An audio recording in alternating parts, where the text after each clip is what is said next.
Kalau kita nyagelno Ustadz Jakarta itu, saya khawatir orang-orang itu yang sebetulnya sudah simpati kepada Islam nggak situ. Kok sangare ngono? Bekas corona barang nggak tahu juntrunge corona. Kalau mau tahu karena ya bojone iki sing dokter. Ini masjid ini mengandung itu tadi ruh dakwah yang hampir habis dirusak orang Jakarta. Jakarta ngono ae. Gak terima ya ben rene. Ini orang diajak nabi itu miso. Gak gelem ya. Kakek aneh, celeng. Saya hafal semua pisuan Gus. Ya. Itu.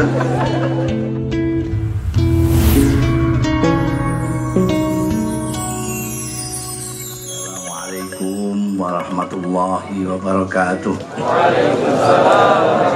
Alhamdulillahirabbil alamin wassalatu wassalamu ala asyrafil anbiya'i wal mursalin sayyidina wa maulana Muhammadin wa ala alihi wa sahbihi ajma'in, amma ba'd.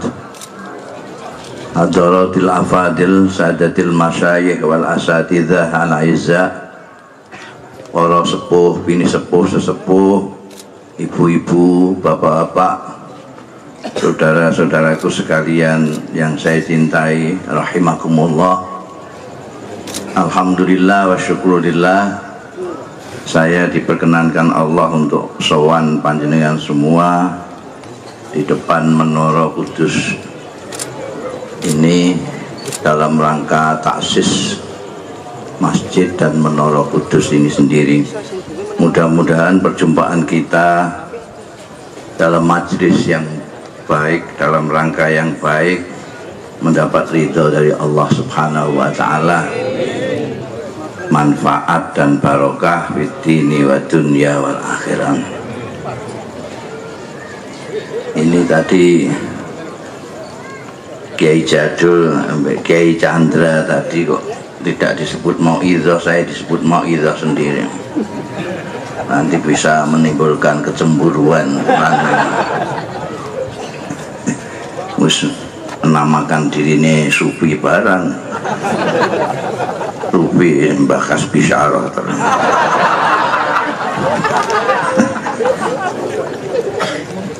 Jadi apa namanya, saya itu menganggap menara ini suatu bangunan yang istimewa sekali. Peninggalan Sunan Kudus ini, saya tidak akan bicara sampai muntaha, sidratul muntaha segala macam. Saya cuma ingin sedikit aja bicara tentang ruhut dakwahnya para wali-wali, khususnya Sunan Kudus. Cerita-cerita mengenai apa namanya dakwahnya Sunan Kudus yang tadi ada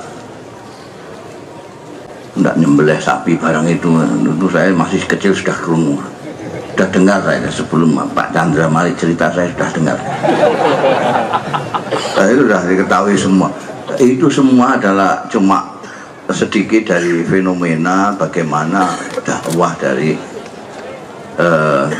Kanjeng Sunan. Apa yang disebutkan atau disampaikan oleh Mas Jadul tadi mengingatkan bahwa sebetulnya iman itu anugerah. Itu meskipun itu benar, tapi banyak yang tidak tahu bahwa itu benar. Banyak orang, bahkan ustadz-ustadz yang tidak tahu bahwa itu benar, bahwa iman itu anugerah, bukan proses dari keahlian seseorang manusia dengan akal pikiran yang hebat lalu menjadi iman, bukan karena kedekatan dengan leluhur atau kejauhan dari leluhur itu yang menyebabkan orang menjadi iman. Tidak, sebab semuanya karena anugerah. Kalau tidak karena anugerah, maka tidak mungkin orang rupanya kayak begini ini iman. Ini saja saya tadi kan salaman pakai sikut kan potongannya kayak nulari gitu loh. Tapi dia beriman. Ini kan kalau dipikir secara nalar, bagaimana? Ini orang Solo. Solo itu baru-baru saja ini orang masuk Islam itu baru saja orang Solo itu. Banyak yang mu'alaf, ya orang Solo itu. Dia disebut negara merah, ya, karena santrinya ya santri abangan. Ya. Ini bagaimana sampai menjelaskan orang seperti ini kok iman? Nanti Mas Jatuh supaya nyuruh dia mabuk di sini, baca puisi nanti nambah kilo sampean. Orang seperti ini sampai bayangkan menjadi pengikutnya Rasulullah Sallallahu Alaihi Wasallam. Rasulullah orangnya yang bersih, rambutnya ya panjang tapi tidak sepanjang ini lah, hanya segini aja Nabi itu. Ini.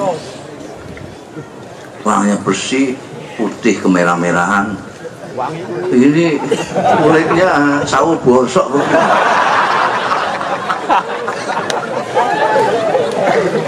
Kok bisa ikut Kanjeng Nabi itu gimana? Apalagi kalau kita pikir ada orang yang sangat dekat dari Rasulullah, dekat sekali. Bukan hanya dekat secara fisik, rumahnya dekat, tonggopet. Dia ini pamancer dari Rasulullah Sallallahu Alaihi Wasallam. Pamancer. Karena dia itu saudaranya Said Abdullah. Bukan hanya tonggopet, bukan hanya pamancer. Dia ini besanan dengan Kanjeng Nabi, anak dua, bukan satu anak. Orang besanan anak dua itu jarang sekali. Ini orang besanan dengan Kanjeng Nabi, anak dua. Dia punya anak laki-laki Utbah sama Utaibah, dikawinkan sama Sayyidah Ruqayyah dan Sayyidah Ummi Kulsum, putri-putrinya Kanjeng Nabi. Orang yang sedekat itu bukan hanya tidak iman, bukan saja tidak ikut Kanjeng Nabi. Ketika diajak Kanjeng Nabi itu malah miso. Dijak nggak gelem kok miso, kan aneh itu. Semarang, buat cigan, ngejak Semarang itu. Itu kan ini orang diajak Kanjeng Nabi itu miso. Gak gelem ya. Kakek aneh, celeng. Saya hafal semua pisuan Gus. Ya. Itu. Jadi orang sedekat itu diajak Kanjeng Nabi untuk ikut Kanjeng Nabi, iman itu tidak mau. Bukan hanya tidak mau, tapi mencaci maki. Lah orang ada yang sejauh ini kok ikut iman, Pak? Itu nggak masuk akal. Sampai tanyakan kepada siapapun, profesor-profesor yang budak-budak, sampai tanya untuk menjelaskan bagaimana orang yang sedekat itu, tonggopet, pamancer, besanan anak dua, tidak iman. Orang yang seperti ini iman. Tanyakan pada profesor-profesor budak, nanti kan tambah budak dia. Saya bisa jawab. Tapi kalau sampai tanyakan kepada Ustadz Jadil Maula, tadi dijawab, yaitu namanya anugerah. Karena iman itu hak prerogatifnya Allah. Jokowi jadi presiden, hak prerogatifnya Gusti Allah. Sampai nek muni hak prerogatifnya Pak Jokowi tok kecewa sampai. Prerogatifnya Gusti Allah. Nah ini memahami bahwa itu anugerah. Itu terutama oleh wali-wali kayak Sunan ini. Nah, jadi beliau dakwah itu hanya mengikuti Kanjeng Rasul Shallallahu Alaihi Wasallam, termasuk ruhud dakwah, semangat dakwah yang sekarang ini hampir krisis. Ada ruhud dakwah. Ruhud dakwah ini sampai orang yang seperti ini bisa masuk.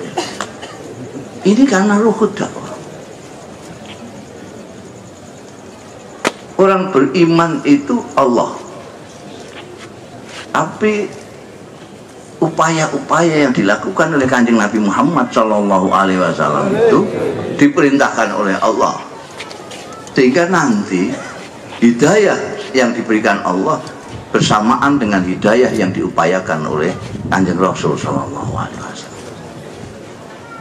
Kalau tadi fenomena yang digambarkan oleh Mas Chandra tadi kan, bagaimana orang dakwah tapi membuat bukan hanya orang lari, tapi orang lari dari Islam. Ini dosanya gede banget itu ustadz-ustadz yang begitu itu. Loh, dakwah kok menyebabkan orang gede sama agama, itu gimana? Itu orang melihat Islam itu jadi serem. Sedangkan Sunan Kudus, orang yang tidak Islam saja merasa ayem melihat. Ayem. Karena ruhul dakwah dari Sunan Kudus, maka orang-orang Kudus bukan hanya tidak makan sapi, bukan.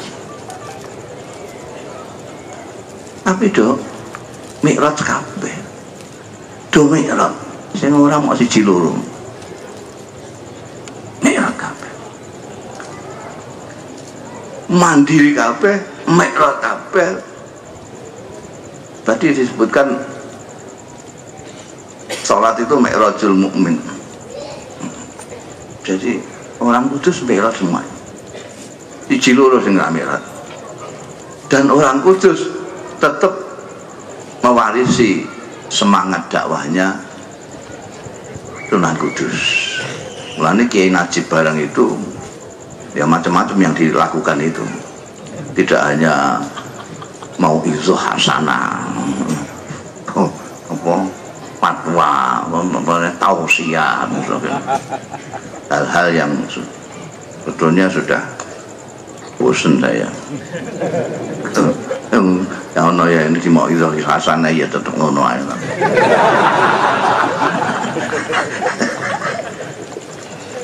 Jadi saat ini ruhud dakwah yang dicontohkan oleh Kanjeng Sunan ini perlu terus disiar-siarkan supaya tidak banyak orang yang gedeng sama Islam. Kalau kita nyagerno Ustadz Jakarta itu, saya khawatir orang-orang itu yang sebetulnya sudah simpati kepada Islam nggak situ. Kok sangare ngono? Islam kok sangare itu kan dia antara langit sama sumur itu perbedaannya. Ini monumen yang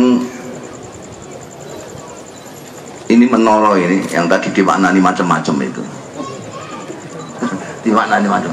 Kalau saya menara ini itu simbol daripada ruhud dakwahnya Mbah Kiai Sunan. Sudah gitu saja. Jangan dimaknani menara, manaro, tempat cahaya untuk tempat mi'raj baru itu salah. Oh, itu mengada-ada aja.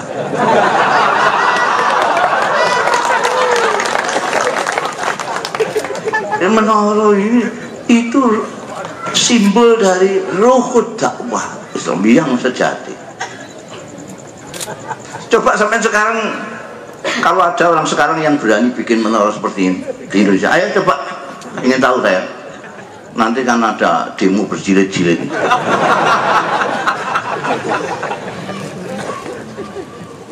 Iya, karena sudah berbeda. Kita sekarang itu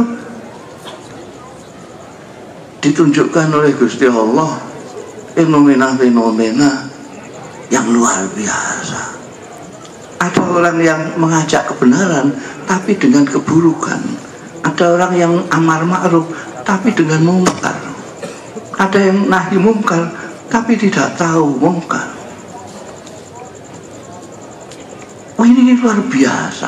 Jadi kalau ada balak-balak banyak ya rasa dibakas lah. Bakas corona barang nggak tahu juntrungnya corona. Kalau mau tahu karena ya bojone iki sing dokter. Antara lain bakas corona barang. Sudah bakas sufi saja lah, sabu apa itu. Ya mesti gak cocok loh. Gak cocok, dan dari dakwah Islamnya juga gak cocok. Itu harus berbarengan. Harus berbarengan. Kita ini makhluk Tuhan yang memang dibikin dua. Terus dua. Rangkep. Hamba Allah dan khalifahnya Allah. Kadang-kadang kita itu terlalu sadar sebagai khalifah Allah, lupa kalau kita hamba Allah.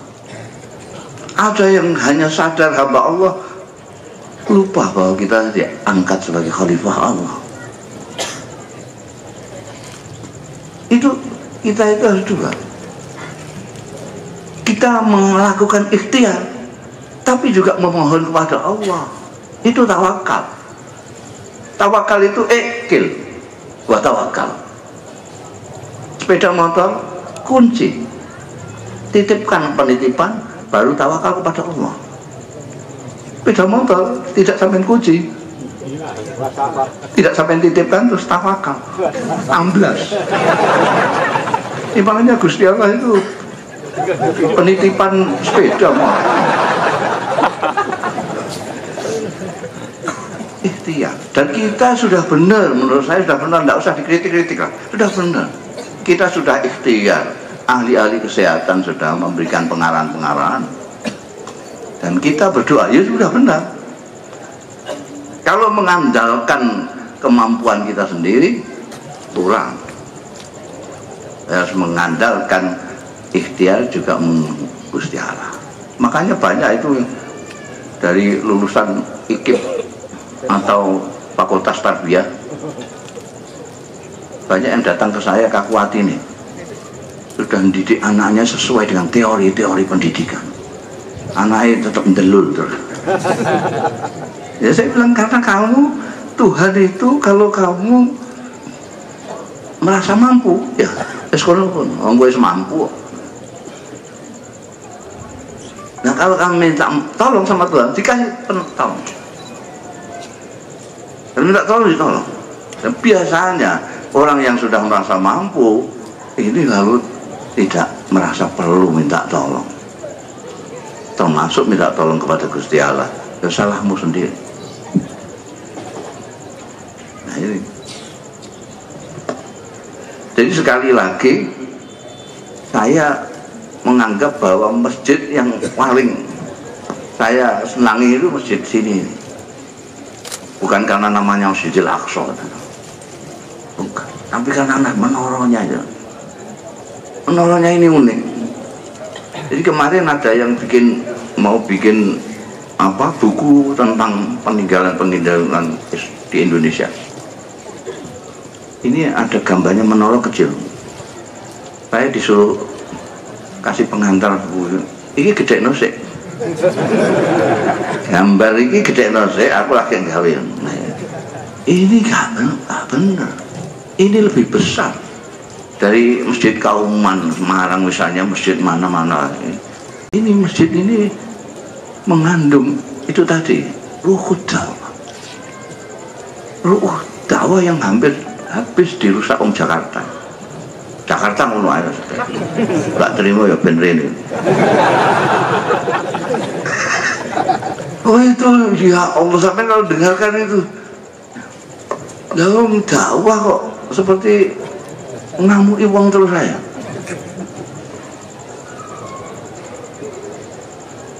Jadi sekian saja, nanti kalau saya teruskan saya malah ikut ngamuk Anda. Tapi terus terangnya besok pagi itu saya mempunyai 2 acara, sehari itu penuh. Jadi mulai pagi sampai sore. Itu acara itu. Tapi gara-gara menara ini, saya diundang di sini tidak bisa meninggalkan. Pokoknya menara itu menurut saya timbul yang masuk dalam hati saya. Ini Mbah Sunan ini luar biasa. Mungkin karena saya belum meneliti yang lain-lainnya. Tapi kalau untuk ini saya sudah seringkali dikasih tahu sama beliau ini. Jadi saya tahu sejarahnya segala macam. Jadi saya mohon maaf, dan ini masih banyak pakar-pakar yang nanti bisa berdiskusi dengan ini, orang hebat-hebat semua itu, meskipun tangkemnya beda-beda.